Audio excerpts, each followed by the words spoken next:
Here and Now, the program featuring the news and interests of the African American community.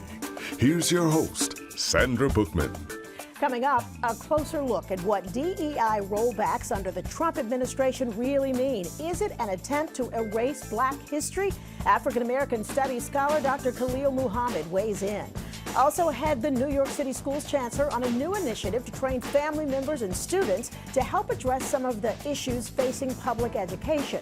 The high school in Queens graduating students as certified health professionals. And later, talk show host Tamron Hall on her new children's book, inspired by her son. That's all ahead on Here and Now. President Trump's executive orders targeting diversity, equity, and inclusion in the private and public sectors are having a profound effect on American life and culture. In an executive order titled Restoring Truth in American History, Mr. Trump claimed that the Smithsonian has come under the influence of divisive, race-centered ideology. Joining us today to weigh in on what some are calling an attempt to erase Black history, essentially a huge chunk of American history, is the former director of the Schomburg Center for Research in Black Culture and a professor of African American Studies and Public Affairs at Princeton University, Dr. Khalil Muhammad. So nice to see you again. Good to see you too, Sandra. I always feel like whenever you're here, we're having a conversation about the crumbling of America to some extent. So let's talk about the DEI, the executive order regarding DEI. What is your take on what the objective there is? Well, listen, for the Smithsonian, for higher education, for lower education, for all the attacks on DEI that have removed millions of dollars, hundreds of millions of dollars in the name of eliminating DEI. What is it about? Trump told us what it's about. It's about solving for what he considers 60 years of discrimination against white people. In a rally he gave in January, not long after the inauguration, he literally described that since the civil rights era, the United States has been actively discriminating against white people. So everything that he is trying to destroy or dismantle right now has to do with correcting for, as he sees it, the unfair advantages of Black and brown Americans who, of course, have benefited from opportunities that have opened up that they have been restricted from for, 350 years. And specifically restricted from. Absolutely. And those opportunities, I would add, there are many other people, essentially, especially women, who have benefited from those additional. Absolutely, and I'm glad you raised the point of women, because his attacks on DEI are not just limited to race. They cut across gender, sexuality, and disability. I mean, here is a president that actively mocks people who experience physical and mental disabilities in this country, and has excluded what some who practice in the DEIA space, which is diversity, equity, inclusion, and accessibility. I mean, it's really breathtaking, but it is exactly what Donald Trump wants to see in this country. Why, in your estimation, has it appears much of the public either agrees with him or just does not have the wherewithal to say this is not what we want? You know, that's a really great question. So, of course, Donald Trump uses having won the election as a mandate, which he did not have. He basically barely won, now that we know. And we also know that the turnout was depressed by millions, meaning that a certain number of people who are more reliably Democratic just simply didn't show up at the polls. He received fewer votes in this election than he did in previous ones. That being said, what is clear at this time is that a number of Americans, maybe it's 45%, maybe it's 55%, were deeply uncomfortable with the so-called racial reckoning of 2020. And Donald Trump has given them license to say, we don't want to live in an America where we're finally righting the ship of state, where equality and opportunity are not just buzzwords for politicians to speak, but are actually policies that have been enacted to make this country finally live up to what it put on paper. they are expressing, if not ambivalence, hostility to those changes. The danger here, I mean, in a lot of areas, let's just talk about education. Sure. I know that you have written an essay questioning, you were a professor and are at Harvard University as well as being at Princeton. You were dismayed. Harvard has been applauded in recent weeks for standing up to the Trump administration. That's right. You had pushed for them to do so in a sort of much more emphatic way earlier on. Why is that important in your estimation? Yeah, well, the first reason it's important is because in authoritarian states or with authoritarian leaders, they always test the waters, so to speak. They start with small lies, they grow to big lies. They start with attacking a few political opponents and then go on to entire demographic groups that they scapegoat. And in the case of Donald Trump, even before he was president, on the sidelines as the head of the Republican Party, he was fanning the flames of attacks on education that was taking place in the states. People like Christopher Rufo, who is a fellow at the Manhattan Institute, who is kind of the first person to call for attacks on critical race theory, which is really just the study of the law and its relationship to history. Donald Trump picked up on that in September of 2020 with his first executive order banning diversity in all federal agencies. Fast forward to from that period where we saw attacks on K through 12, we saw the removal of sociology from the curriculum of Florida schools, the largest public state university in the system. We saw the closing of women's centers. Finally, this all shows up at the most elite, wealthiest, and influential university in the nation. So what starts in K through 12 and what goes to public colleges eventually makes its way to a private university. And indeed, on the day that Claudine Gay gave testimony in December of 2023, that day, my class at Harvard was attacked as promoting anti-Semitism because it's a class on racism. And of course, what's the connection? There is no connection. In fact, the class covers teaching about anti-Semitism. What they were going for was to slander DEI, to slander race equity, to slander the history and teaching of racism by weaponizing anti-Semitism. Harvard should have called this for what it was in that moment. They should have rebuked the falsehoods. They should have defended faculty like myself, but I wasn't the only one singled out that day. 2 other schools at the university were singled out, public health as well as the divinity school. Harvard essentially stayed silent. And in the silence of those 2 years, things went from bad to worse. Where do you see this ending? What is it that a school like Harvard needs to do? Actually, I suppose all universities need to. What do you think they need to do in terms of fighting this offensive off? Well, the thing about Harvard is they have filed a lawsuit against the Trump administration to refuse the Trump administration's latest demands to essentially control the university in the image of an authoritarian ruler. That being said, Harvard is also not actually showing that it is fully committed to the very policies that it put in place. So at the same time that they filed a lawsuit, they've also gotten rid of affinity group graduations, which were a mechanism to create more inclusion for people who felt generally isolated or alienated. They've also essentially changed their DEI program to be community and campus life. Yeah. So to answer your question, look, either the facts on the ground of racial disparities and premature death for Black people, a racial wealth gap that can never be closed unless we do something to close it, either those facts were true in 2020 or they weren't. And if they weren't, then we were all part of a big ruse and Harvard University is doing what it should. But if those facts are true, then Harvard University is on the wrong side of history. It should stand up for the very motto, veritas, or truth, that it claims to embrace, because that's not what it's doing. And that wouldn't be just, it's not, Harvard doesn't just need to do that, other universities as well. And it's not just about the schools, corporate America as well. They've, either they've gotten rid of DEI programs outright, or sort of changed the name so it doesn't look like it's, or, all the plans they had to, they've just dumped them in order to make this administration happy. What is white America afraid of? Well, I think fundamentally they are afraid of sitting next to people who, for most of American history, they could take great pride in being better than.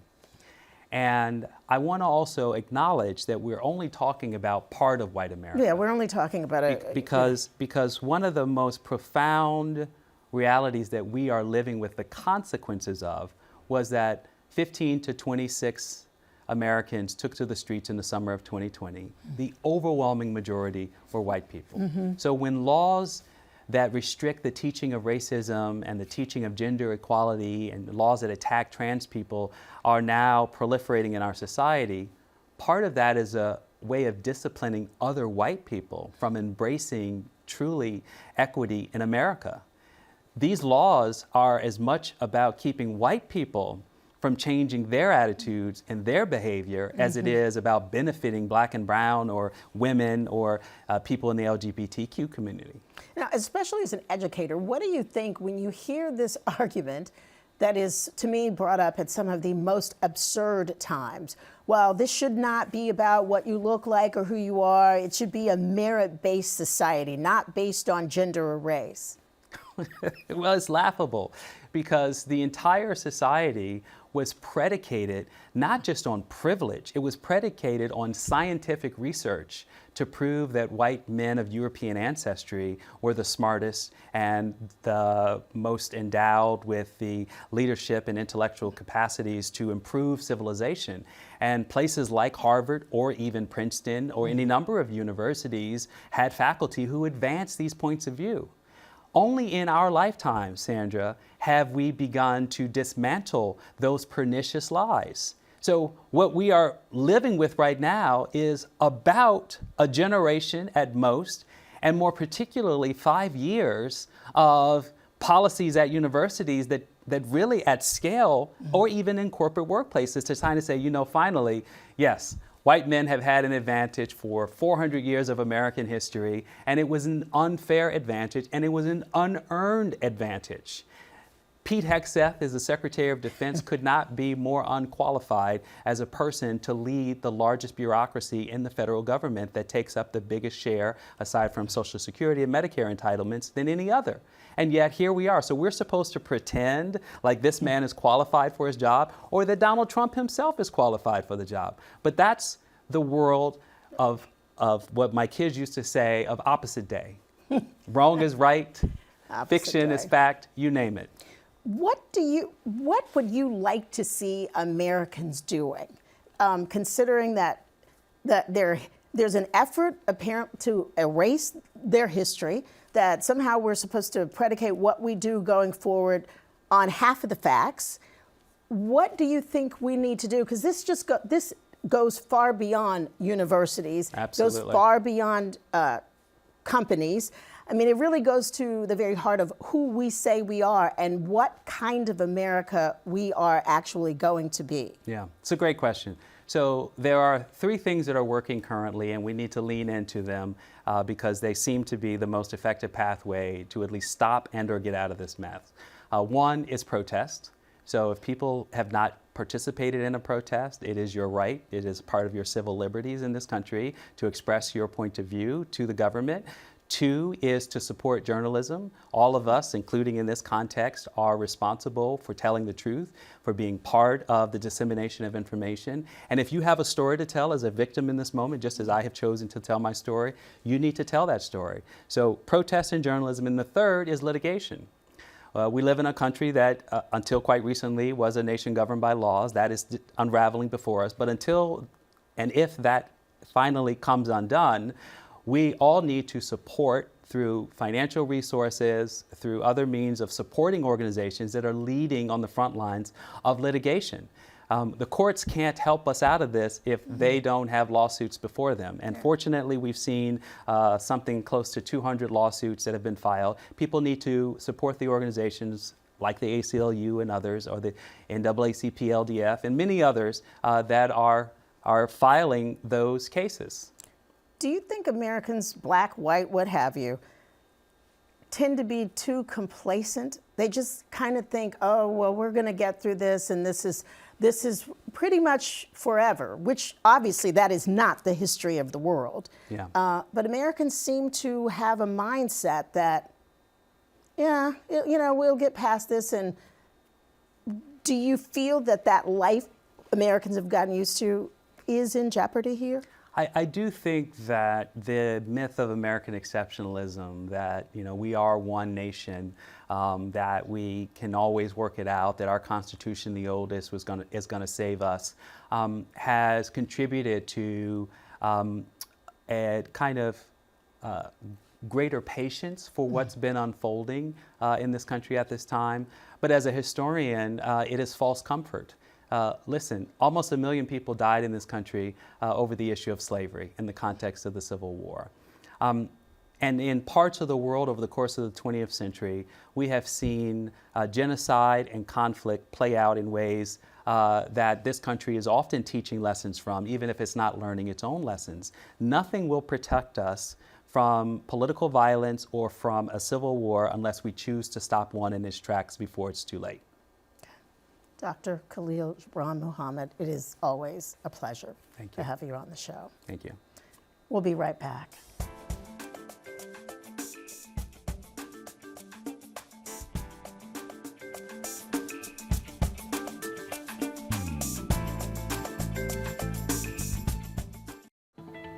New York City public schools are taking a more holistic approach to meeting the needs of students in the largest school district in the country. The new NYCPS Cares initiative aims to address systemic inequities in schools. It's a multi-pronged approach that includes training family members and student leaders to be part of the solution when it comes to dealing with issues like school violence, bullying, even vaping. Here to tell us more is New York City Schools Chancellor Melissa Aviles-Ramos. It is such a pleasure to meet you. It's a pleasure to meet you. Yeah, and hey, you've been doing a fantastic job. I appreciate that. And I got to believe it's not necessarily an easy job with a district so large and with so many different students and needs. Absolutely. But you love it. I love it. I'm never bored. That's probably an understatement. But it is a dream job for an educator. I mean, New York City is just the greatest place to be, and to be in a diverse school system like this, what more could I want? Yeah, and look, like most school systems in the country these days, it has its challenges. Sure. When you're trying to answer so many needs and educate so many little hard heads. That was a bit of editorializing there. You're here to talk about this NYCPS Cares, yes. This initiative. What did the initiative grow out of? What did you see in the school system that felt like, you know what, we have to figure out a way, an organized way to address this? Yeah, first of all, I love that question. Because so many people always want to know about the end result, and I think the journey is so important. When I became chancellor 6 months ago today, so that was exciting. I remember saying to myself, having lived through quite a few chancellors, I wanted to make sure that I was really listening to the community. I didn't want to come in and make a bunch of changes, particularly since there was a real streamlined approach to transitioning from Chancellor Banks to me. I was on his team, I was his chief of staff, a deputy chancellor. And so I said, this is an opportunity for us to just pause and listen to the community. And I embarked on a listening tour across all 5 boroughs, over 1,000 participants, and we sat with all the feedback and we pulled out all of the themes. And the biggest themes were safety, wellness. Our own students were saying we need more support when it comes to our mental health. Vaping and bullying are issues. And our parents said, we want to be partners in our children's education. We don't just want to be compliance pieces where you tell us how the kids are doing and what you're going to roll out. We want to be a part of that process. And so it seemed like a no-brainer to me, because we started these amazing instructional initiatives under Chancellor Banks, New York City Reads and Solves, and I've continued the work there. And we're growing those in new, deep ways. But we said, kids can't learn well if their needs are not met. And if families don't feel like partners, how are we expecting them to come into the schools and help us educate their children? And so NYCPS Cares is really a holistic approach to making sure that families and children are partners in education and that their needs are being met. And so the first phase of this is to launch anti-bullying and anti-vaping campaigns. And then a very unique approach to that is that the students are leading that work. So they are actually the ones who are coming up with the campaigns. They're the ones who are spreading the messaging across the city, not just in their own schools. And then we have our family connector piece, which is really exciting. Yeah, so talk to me about that, the family connector piece, because what is interesting to me about it, and you just referenced this, that students have some needs kind of outside. Those needs start before they walk in the door. And in a way, this family connector training program is a way of sort of getting at addressing some of that. Am I getting that right? Absolutely. And that comes also from personal experience. You know, growing up, I have often been very candid about my story. We didn't know where our next meals were going to come from. We struggled to make ends meet all the time. And my mother made a lot of sacrifices because the local public schools just were not safe in the 80s and the 90s.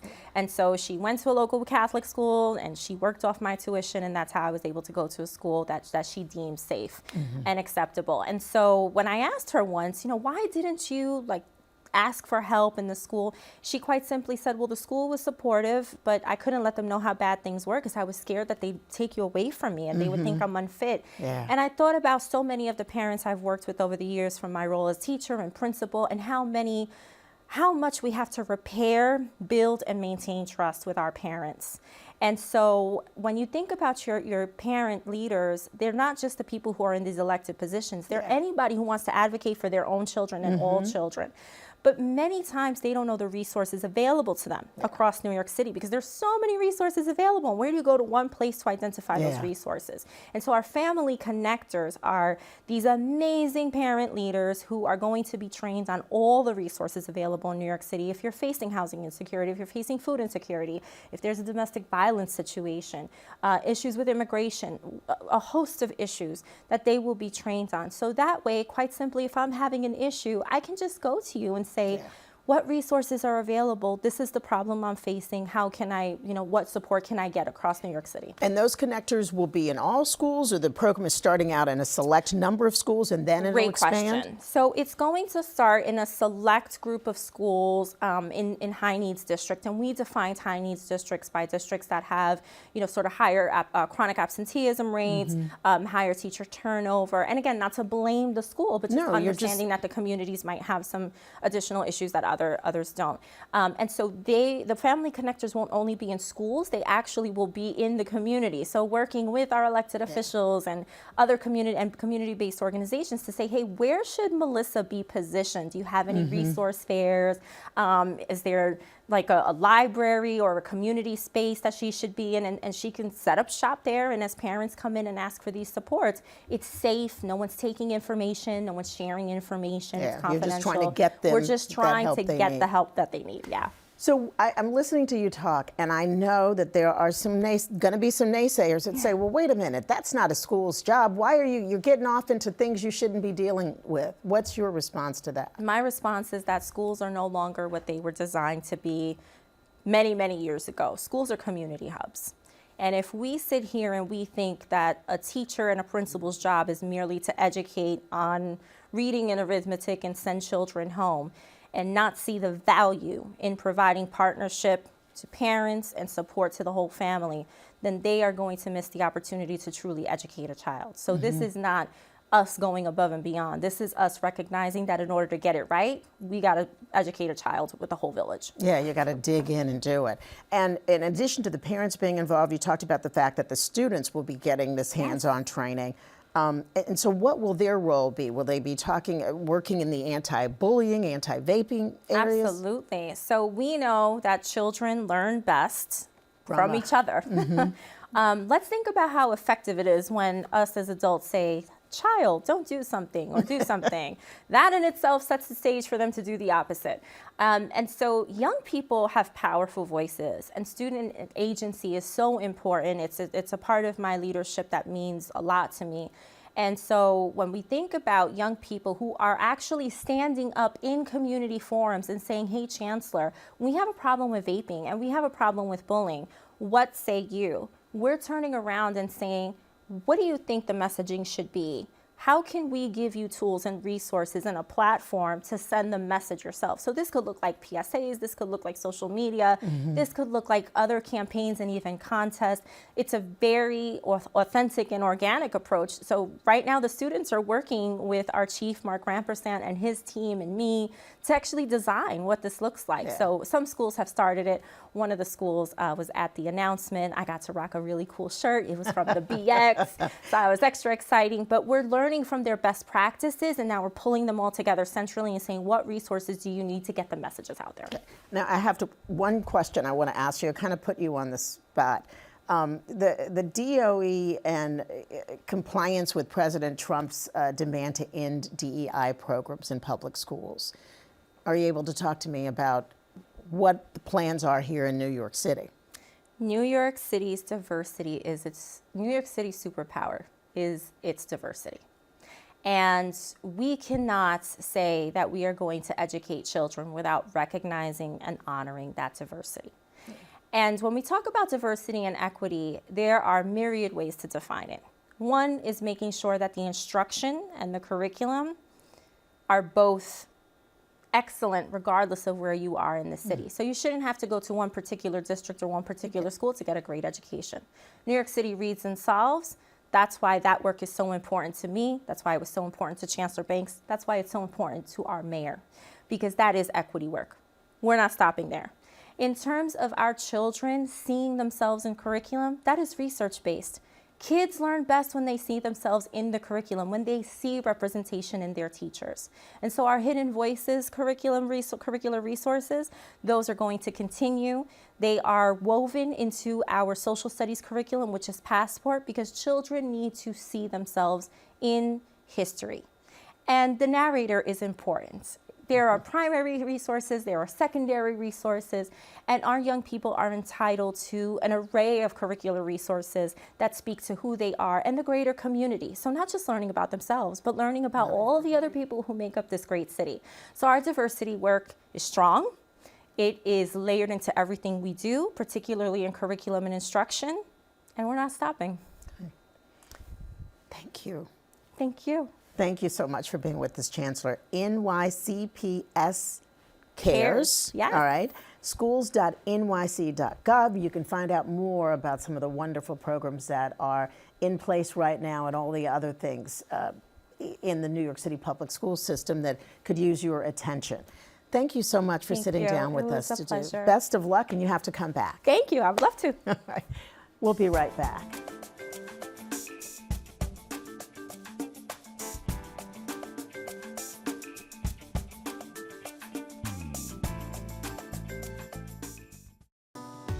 Over the next decade, the healthcare industry is expected to add nearly 2 million jobs. Now, according to the Bureau of Labor Statistics, it's the country's third fastest growing industry. And one high school in Queens is preparing students for healthcare careers with hands-on training. At the Institute for Health Professions at Cambria Heights, students graduate with certification as EMTs, nursing assistants, pharmacy techs. Here to tell us more is the school's principal, Gareth Robinson, and EMT student, Mora Mola Alua Olongonlekpo. Did I say it right? You try. I tried. She said I tried. Okay, Maura, I told you I'm going to call you tonight, and you're going to make me say your name over and over and over until I get it right. Yes, ma'am. All right. Thank you, guys, for being with us this afternoon. Thank you for This having is us. just such a brilliant idea.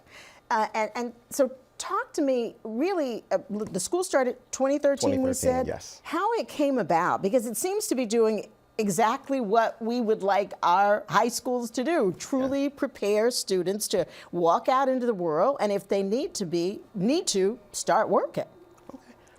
So the story for the school somewhat begins with my own upbringing. I grew up in Washington, D.C. I was a scholarship kid at an independent school, and so I had a really good education, and that was what allowed my brother and I to end up going to college and going, both of us, in education and doing well. And so for a period of time, I was working at the High School for Law Enforcement and Public Safety with our school's co-founder, Chriselle Thorpe. And we always talked about what we would do if we had a school of our own. And so the opportunity presented itself. We submitted a proposal, went through about a 1.5 to 2-year design process. And then we were asked to partner with the Institute for Student Achievement, who was working on a healthcare science CTE high school. And so we basically merged our proposal with their CTE plan, partnered up with Northwell Health, Hofstra University, and we opened in 2013 with 56 kids on the 3rd floor of Campus Magnet in Queens. And how many students do you have now? And would you say the program has been a success? We have about 470 students now. I would say it's been an amazing success. And not just because I'm the founding principal. And so I think being able to take kids from the local community in Southeast Queens and be able to expose them to institutions like Hofstra, like Northwell, where they're able to meet industry professionals. One of the things we also do as a school is we're a member of the New York Performance Standards Consortium, so our kids only take one Regents exam. And so we're able to do a lot of in-depth reading and writing with our kids so they really graduate college ready. When our kids go to college, that first 5-page paper assignment is nothing to them because they've been I see Ms. Mora, I'm gonna call you Mora, instead of butchering your name for the next half hour. You're a senior. Yes. You're enrolled, I said, in the EMT program. Yes. How did you come to the school? I mean, how did you know about this, what they were teaching here? And was that what attracted you? And what are you hoping to do with this wonderful education you're getting here? All right. So for me, I would say that God chose ISPCH for me. Okay. ISPCH chose me. I didn't choose ISPCH. It chose me, you know? And this to say that, honestly, I feel like I'm in the best school. And I'm going to speak for myself and everyone that goes to ISPCH, I belong to the best school. And like my principal has said, we have so many opportunities that the school has presented for us, and even such as becoming an EMT student. Like, this is something that you don't see on a regular. This is something you don't see every single day. But the fact that we have that opportunity, like right now, on May 9th, I'm going to be taking my state exam, and by the grace of God, I will pass. Oh, I have no doubt you're going to pass. I will pass, and by the time I pass, I get to work as an EMT. So not only do I get a certificate in the healthcare field, but I'm also starting my career in the healthcare field. And I just feel like things like this is such good opportunities for people who are coming up. And we have like different programs to take. We have different clubs, and one of the clubs that I'm particular in is OSA, which is the Health Occupation Students of America, and we just actually came back from the competition and we won. So each and every one of us got gold medals, and I'm really excited for my members. So things like that just gave me the exposure that I needed to know more about the healthcare field. And classes like LCOR 1 and LCOR 2 just gave me the necessary equipment that I needed to gain the proper understanding for my career in the field as an EMT. And so are you intending to practice as an EMT when you graduate? Or are you aspiring to some other thing in the healthcare industry? It's both. Both. So yeah. So I actually do intend to work as an EMT. So what do you want to do after? But I want to become an healthcare lawyer. Yes.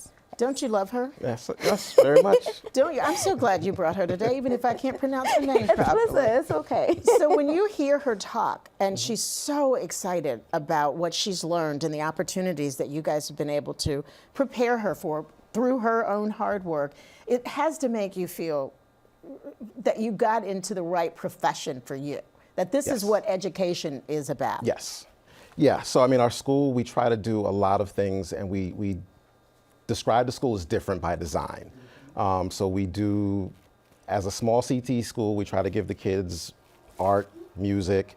In addition, we teach 2 foreign languages. I'm really excited that we're building a fantastic Korean language program. And we'll be taking a trip to South Korea with some of our kids next year.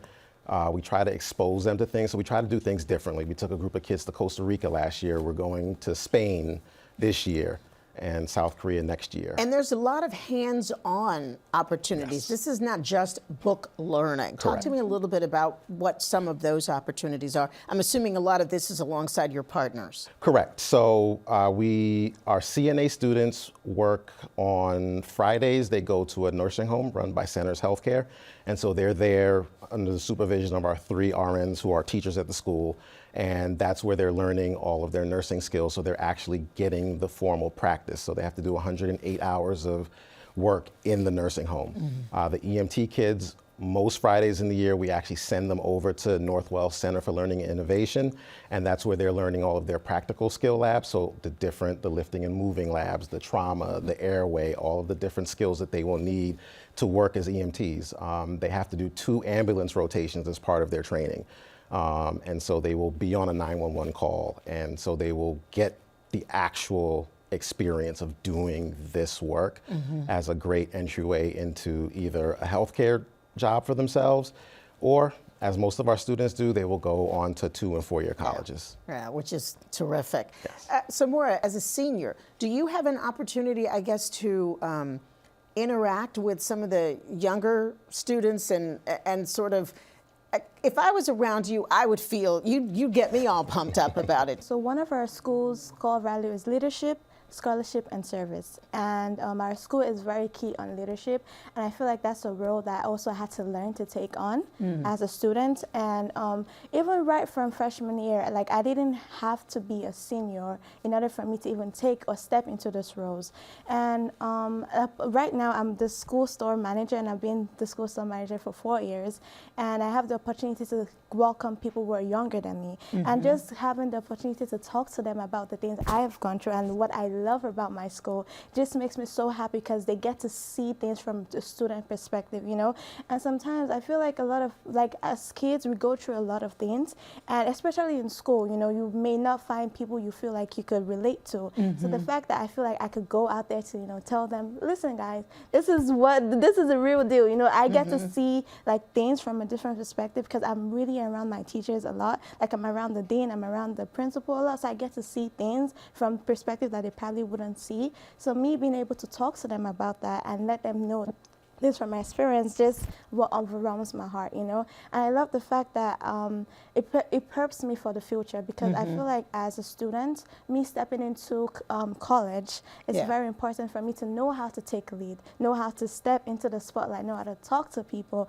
And another thing I'll mention, I'm sorry. No, I'm thinking about taking my mic off and switching seats with you. But one of the other opportunities I was able to do in 10th grade was I was part of a student consumption, and it's one of the Outward Bound Advisory Council. And through that medium, I was able to talk to kids who were younger than me. And I feel like just being in that place of leadership and power showed me what I wanted to do as a student, and showed me who I want to become as a person in the future. You know, and having such a wonderful leadership an example, you know, showed me that this is really something that I could do. And it's nothing like anyone can be a leader, and I could be a leader. Maura, you are special. You truly are. That's why you brought her today, right? All right. It has been terrific having you two here. Now, I want to ask you, before I let you go, how do students become involved? How do you become a student at this high school? Is there an exam, or is there... So no, we are a educational option school. We do not screen the kids. We have kids ranging from students who will come in 9th grade and are already able to read college level text to students who come in and are learning English for the first time. So we try to make sure we meet the needs of all the kids in our local community. So kids can apply through the high school application. They just have to remember that the Institute for Health Professions at Cambria Heights is the school on the 2nd and 3rd floor at Campus Magnet. Okay, oh my gosh, you're one of those schools with several schools at the, but that makes it interesting. She can work her magic with all the other students there. I want to give folks your website, because on that we can find out, you know, what you're teaching at the school. And this is part of the New York City Public Schools? Yes, we are New York City Department of Education high school. The only thing that makes us a little different is we're part of a citywide superintendency with the other consortium, internationals, and outward bound schools. Okay, all right. That website, ihpch.org. Yes, ma'am. Just absolutely. I don't have children. I'm so impressed. You've made me think about it. Having children, I mean. I put that thought out of my head. It is a pleasure to meet both of you, and I really cannot wait to see where you end up, ma'am. Thank you Whatever so it is, much. it's going to be Absolutely. dynamic. Yes, you. and Thank you're you so welcome to much. come visit anytime you want. And you could also tell people that you know that have kids. Okay. And I can tell them that I know you, too. We're going to be right back. Stay with us.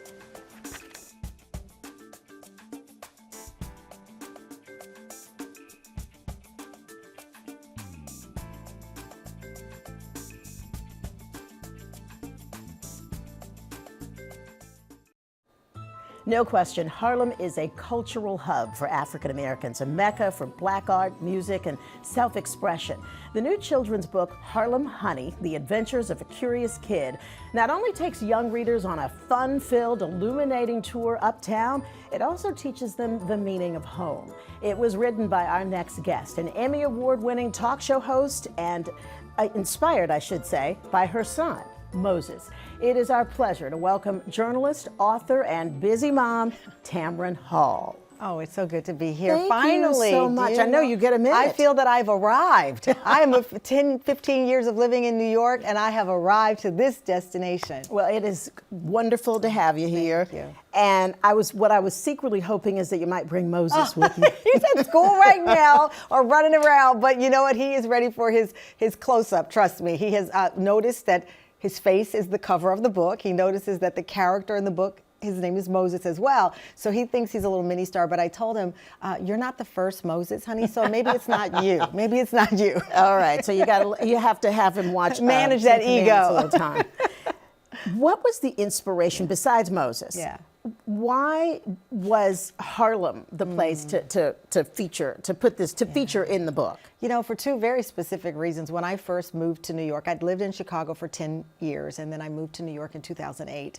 My first neighborhood was downtown, and I would always go uptown, and I wanted to live in Harlem. Growing up in Texas, this majestic energy surrounding Harlem was always, you know, something we would talk about. One day I'm gonna go to New York, I'm gonna go to Harlem. You know, it was always this sensation. And then I was here about 3 years. I was at a restaurant with some friends, and it happened to be Father's Day. And I watched, we were sitting outside, people walk by and say to strangers, Happy Father's Day, Happy Father's Day, to strangers. And I hadn't seen that kind of community since leaving Texas, where people literally would look at a person they did not know, see this man walking down the street with two little boys, and specifically this guy had 2 kids, and this man said, Happy Father's Day. And that was so nostalgic, and I felt like, wow, I'm moving uptown. And that day, I looked all around Harlem and ended up on Strivers Row. So that memory for me, but then when I had my son, his first home was Harlem. And so that became the jump off point for this love letter to this little character, but more than that, a bigger conversation about how to encourage kids past fear. How do you teach kids about new places and new faces without saying, get out there? You know, how do we warm them up to the world that's outside their door? So what does Moses think about this book and being featured in it? He loves it. You know what? I'll tell you, it melts my heart. You know, we have several copies around our house, and occasionally I will see him on his own, sitting there reading the book. He's 5 years old. He's a ferocious reader. He's been reading, and this is not a parent brag, I'm telling the truth. He's been reading since he was about 3 years old. And I thought he had memorized words. And his teacher one day said, well, you know, he's literate. And I said, oh no, he's memorized words. She said, no, he reads. And it's an advantage that he has over some of his peers. But what he didn't have was the social maturity of some of his peers. And I noticed that after the pandemic, you know, our world went from friends and coming to the studio and this big world of cousins in Texas and friends in Chicago and Philly, where I went to college, to now being in our home. And a lot of people don't know, and you know, I had to keep a stricter protocol, because when you're a single hosted show, if something happened, then that was going to derail everything for everyone. So we stayed locked in for a lot longer than many other shows because of that. When we reemerged, I noticed that my son was a lot more shy than in the home. He's Mr. Pop, Pop, Pop. You know, he's Mr. Harlem inside. So he's a mini you, is what you're saying. He's better than me. He's mini Harlem. He's like a little ASAP Rocky around the house dancing. And then, you know, out in the world, he'd hide behind me. He didn't go to his first birthday party until he was 2 years old, and he stayed in the corner the entire time. But when we got home, he talked about it all, the music, the freeze dance. And so I thought, how do we talk to kids about fear? And fear is natural. And kind of facing it. It's natural for all of us. Every day when I walk out on the Tamron Hall show, I still have like butterflies in my tummy and, wanting to do a good job and wanting to make people proud. But I learned through curiosity and adventure. So this book starts out on our stoop in Harlem, and we end up going to some of the iconic places that may sound familiar, that you may have experienced many times. But remember, for kids, it's their first time. Yeah. It's all new. It's all new. And are you hoping that parents get that there is a lesson here? I mean, I love the fact that, as you pointed out, the little kid in your book was a little solitary early on, but then he realized there was an actual friend right next door. Yeah, absolutely. I was very intentional about the way I wrote the book. Ebony Glenn is an illustrator who is phenomenal. Beautiful and I asked her illustrations. for warm characters. I wanted characters that looked like you could hug them. And in it, we deliberately talk about the music at the Apollo Theater, the smells of the food from Sylvia's. Those matter because the common thread in all of our journeys, ask me what I had for dinner, we're going to start a conversation. Tell me about it. Ask me the last song I listened to, we're going to have a conversation. So it was very intentional in this idea of using curiosity and adventure as a way to talk to our children about how to, quote unquote, face fears. And another point for me anyway, being a mom for the first time at 48 years old, I consider myself an empowered woman on most days, right? I watch you on air, people like you that I get to work with, and all of these images have allowed me to feel confident as a woman. Having a son, I was not prepared for the learning curve of, are we talking to boys in the same way? Are we empowering boys? So here I am now with this little boy, this protagonist in the book. I could have written the character as a girl, as me, but I really wanted to remind myself, and now that I'm a parent, remind as many people as possible that we can't leave their social and emotional growth behind. I'm happy that we focus on girls. I'm happy the world looked and said, we want girls to feel empowered. In the process, I've talked to many researchers, I've talked to many educators. There's a concern that we have left boys behind. But that's interesting because it was the exact opposite 25 years ago. You felt like girls were being ignored, but you want to bring that balance Well, and now we're back. seeing 1 million fewer boys graduate from high school, 1 million fewer boys enter the workspace.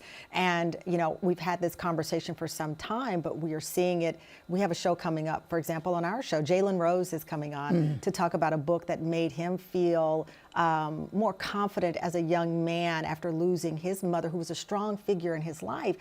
But there is this concept of the quote-unquote manosphere out there, that boys are being taught either you have to be toxic masculine or invisible. And how do we balance that? And I hope this book contributes in its small way, in its small age-appropriate way, to make all children feel empowered, but especially through the lens of this little boy who's trying to find his brave spot. And it's never too soon, too early. They're never too young to start working on that, though. Absolutely. This is also really, in addition to being a love letter to Moses, it is a love letter to Harlem in a lot of ways. It is. Listen, right now I was just thumbing through the digital version of Vogue magazine, and it's dedicated to the Harlem dandies, and to see Dapper Dan, who's been a guest on our show, and who you know very well, and this energy of what Harlem already knows that it is, but reminding the world through the lens of the upcoming Met Gala is that Harlem might be the flyest place on earth. And I'm not even from Harlem. If you do say so yourself, I'm not but even you're a from Harlemite there. now. You're a Harlemite now.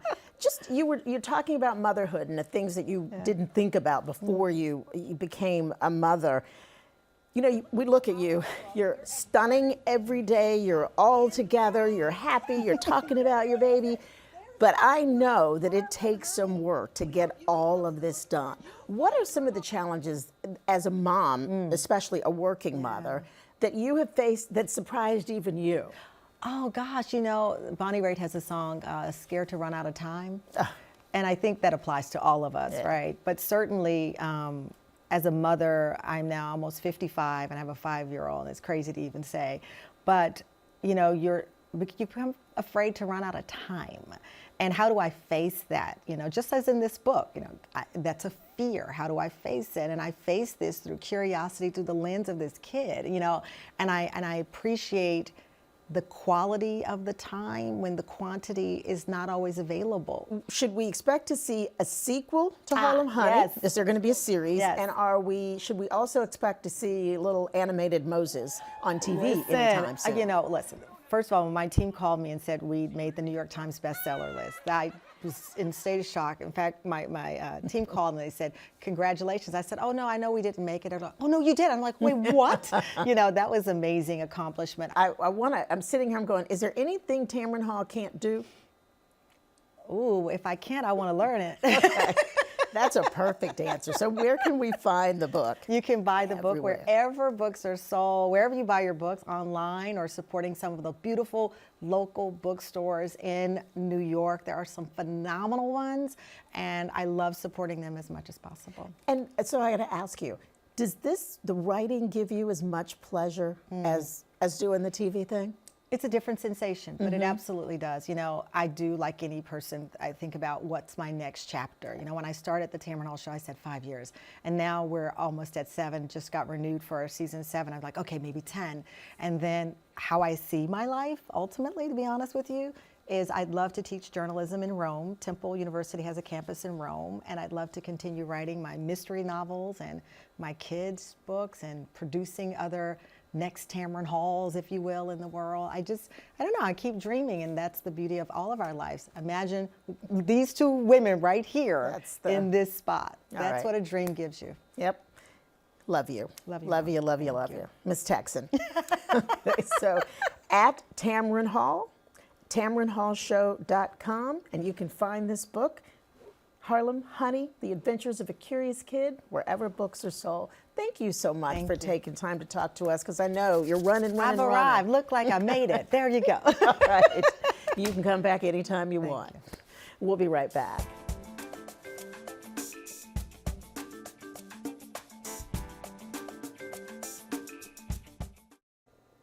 Thank you for joining us on Here and Now. If you missed any portion of today's show, you can watch at abc7ny.com/Here and Now, or listen to our podcast wherever you subscribe. If you'd like to comment or share your story, email us at hereandnow@wabc.com or follow us on Facebook and Instagram. I'm Sandra Bookman. Enjoy the rest of your day.